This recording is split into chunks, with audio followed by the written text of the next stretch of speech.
Bienvenidos al repaso de la lección de escuela sabática para el sábado 1 de abril del 2023 titulado Jesús gana, Satanás pierde.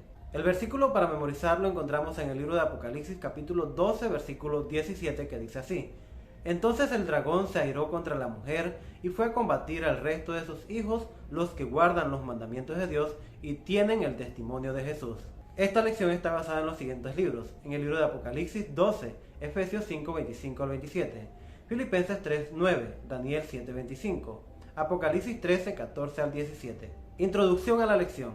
A lo largo de la historia ha habido ejércitos que eran muy inferiores en número a sus contrincantes y que aún así ganaron importantes batallas.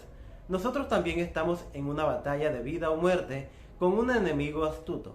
Luchamos en inferioridad de condiciones, contra todo pronóstico. Las fuerzas del mal parecen invencibles. Aparentemente sufrimos ciertas pérdidas. La derrota parece inevitable. La victoria se muestra inalcanzable. Desde una perspectiva meramente humana, parece que las fuerzas de Satanás nos agobian. Pero gracias a Dios, aunque estamos en inferioridad de condiciones, aunque humanamente hablando llevemos las de perder, aunque los ataques de Satanás sean feroces, con Jesús finalmente obtendremos la victoria. La temática esencial del último libro de la Biblia, el Apocalipsis, es esta: Jesús gana, Satanás pierde. La esencia de esta batalla se describe en Apocalipsis capítulo 12, el énfasis de nuestro estudio en esta semana. Este estudio nos preparará en forma adecuada para entender Apocalipsis 14 y el mensaje de los tres ángeles. En el libro de Apocalipsis capítulo 12 presenta una oleada de episodios dramáticos, pantallazos del conflicto secular entre el bien y el mal que comenzó en el cielo, pero terminará aquí en la tierra. Estos acontecimientos recorren la línea del tiempo, desde la escena de la apertura de la rebelión de Satanás en el cielo hasta sus ataques viciosos contra el pueblo de Dios en los últimos días. La libertad de elegir es un principio fundamental del gobierno de Dios, tanto en el cielo como en la tierra. Dios no creó robots, ni en los cielos ni en la tierra. Como seres humanos creados a imagen de Dios, podemos tomar decisiones morales. El ataque de Satanás. Desde el principio Satanás procuró destruir a Cristo. Sin embargo, fracasó en cada instante.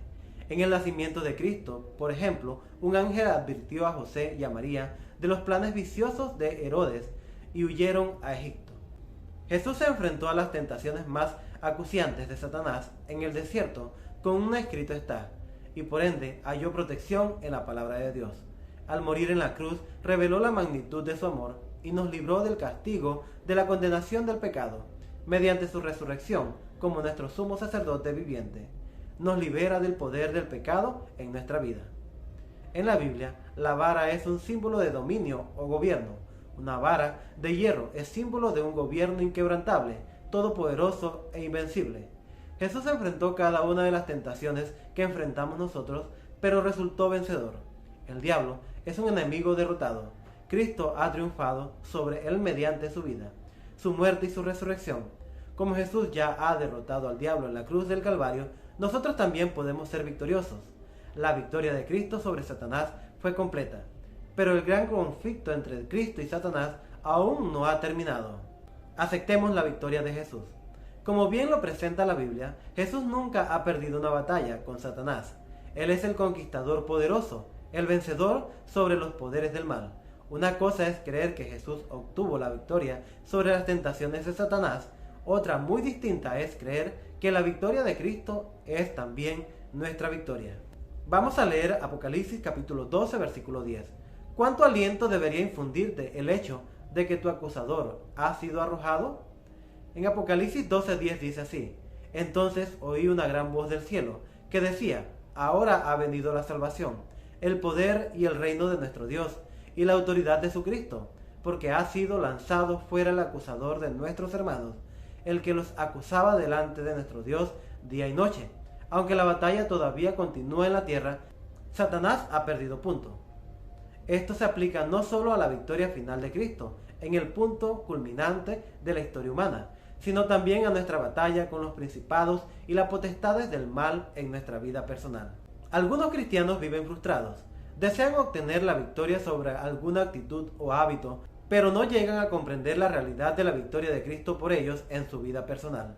Apocalipsis 12:11, la pregunta nos dice: ¿Qué garantía de victoria nos da Cristo en este pasaje? Apocalipsis 12:11 dice, y ellos le han vencido por medio de la sangre del Cordero y de la palabra del testimonio de ellos, y menospreciaron sus vidas hasta la muerte. Siguiente punto, la mujer del desierto. Los 1260 días de Apocalipsis 12:6 son paralelos a la expresión tiempo, tiempos y medio tiempo de Apocalipsis 12:14. Esta misma profecía que describe el mismo periodo se encuentra en Daniel 7:25, Apocalipsis 11:2 y 3 y Apocalipsis 13:5. Como estos son símbolos proféticos, no es que una mujer literal con alas se fuera al desierto. Aplicamos el tiempo profético en el principio del día por año. Ejemplo, Números 14:34 y Ezequiel 4:4-6 a estas profecías. Esto simplemente significa que un día profético equivale a un año. Sobre este mismo periodo profético de Apocalipsis 11:2, la Biblia de estudio Andrews dice, por este motivo los intérpretes historicistas lo entienden generalmente como 1260 años, que corren desde el año 538 al año 1798 después de Cristo. Una iglesia corrupta, junto a un estado corrupto, oprimió, persiguió y a veces masacró al pueblo fiel de Dios. Esta persecución feroz y satánica contra los cristianos, que crecía en la Biblia, era una extensión del gran conflicto entre el bien y el mal. Al salir de las tinieblas de la Edad Media, al momento de la Reforma, hubo hombres y mujeres que enfrentaron un momento decisivo. ¿Serían fieles a la palabra de Dios o aceptarían las enseñanzas de los sacerdotes y los prelados? Una vez más la verdad triunfó, y Dios tenía un pueblo que le era fiel en presencia de una tremenda oposición. Hay algunas expresiones fascinantes y extremadamente alentadoras del cuidado de Dios en estos versículos. Apocalipsis 12:6 utiliza la expresión un lugar preparado por Dios. Apocalipsis 12:14 declara que la mujer fue sustentada en el desierto, y Apocalipsis 12:16 expresa la tierra ayudó a la mujer. En tiempos de intensa persecución, Dios proveyó para su iglesia. Como lo hizo en esos entonces, hará lo mismo por su remanente del tiempo del fin. Siguiente punto. El remanente de Dios en el tiempo del fin. El diablo ha estado en guerra con Cristo desde su rebelión en el cielo. Apocalipsis 12:7. El propósito de Satanás en ese entonces y ahora es tomar el control del universo. Isaías 12:12-14. El foco de su atención en los últimos días de la historia de la tierra está puesto sobre el pueblo de Dios. Apocalipsis 12:17. Declara enfáticamente que el dragón, Satanás, estaba enojado, airado, con la mujer, la iglesia, y fue a combatir al resto de sus hijos. Esta expresión, el resto de sus hijos, también se traduce como el remanente. En la versión del rey Jacobo, en inglés, el remanente de Dios permanece fiel a Cristo, obediente a su verdad y fiel a su misión. Apocalipsis 12:17. ¿Qué características de remanente de Dios, su iglesia y de los últimos días se encuentran en estos versículos? Apocalipsis 12:17 dice, entonces el dragón se llenó de ira contra la mujer, y se fue a hacer guerra contra el resto de la descendencia de ella, los que guardan los mandamientos de Dios y tienen el testimonio de Jesucristo. En cierto sentido, podríamos argumentar que Dios no tenía otra opción. Si quería seres que pudieran amar a Él y a los demás, tenía que crearlos libres. Si no fueran libres, no podrían amar. ¿Y qué sería de nuestro universo sin amor? Sería lo que algunos han afirmado, nada más que una máquina irracional, que funciona según estrictas leyes y causa y efecto, y en la que no tenemos libre albedrío. No seríamos más que paquetes de carne y sangre, con partículas subatómicas que siguen solo las leyes de la física. ¿No es exactamente una imagen bonita?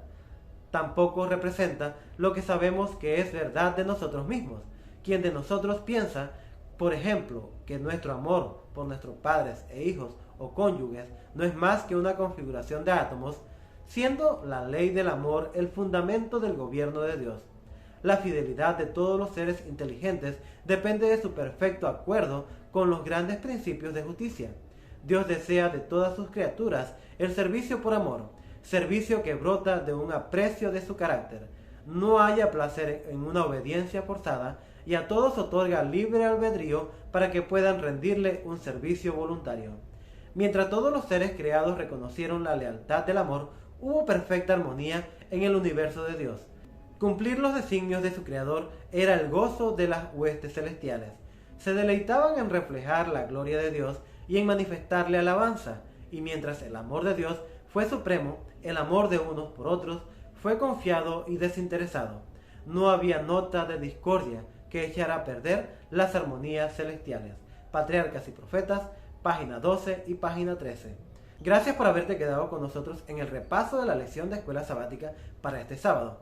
Te invitamos a suscribirte a nuestro canal, danos un like y comparte el enlace con tus amigos y hermanos. Que el Señor les bendiga.